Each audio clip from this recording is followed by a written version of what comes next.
Autre titre à la une ce matin, on vous le disait, c'est cette situation tendue à Vitry-sur-Seine dans le Val-de-Marne où un campement sauvage s'est installé près d'une école maternelle. Alors à l'intérieur, les occupants d'un squat a incendié il y a 3 semaines déjà, une situation jugée inacceptable par les associations et les habitants du quartier. William L avec Martin Delavenne. Au fait, l'incendie s'est passé là, mais ça a pris des appartements de l'intérieur.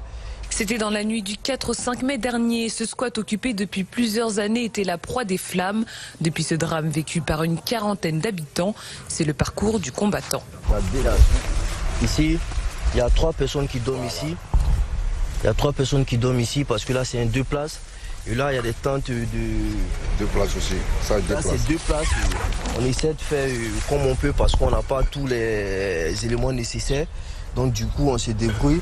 Et là, il y a cette tente où les femmes sont entassées parce qu'elles ont peur de rester seules. Après un passage par un gymnase et quelques nuits d'hôtel, ces 40 vitriots qui ont tout perdu survivent grâce à la générosité du voisinage. Là, c'est ici que vous faites à manger en fait. Là. Ah oui, c'est ici qu'on fait à manger. Il y a des enfants qui dorment ici.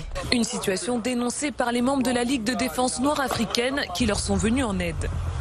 On demande que les personnes soient relogées ou hébergées, ne serait-ce qu'à l'hôtel, d'accord? Parce que même si nous, on peut demander aux gens de les aider, c'est-à-dire de les héberger de gauche à droite, mais c'est aussi important que la mairie débloque, fasse aussi un effort. Car au pied des immeubles modernes, le silence des autorités locales fait grand bruit.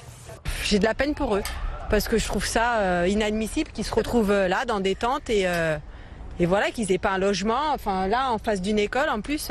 On les a parqués comme des animaux dans un gymnase et maintenant ils se retrouvent là dans des tentes.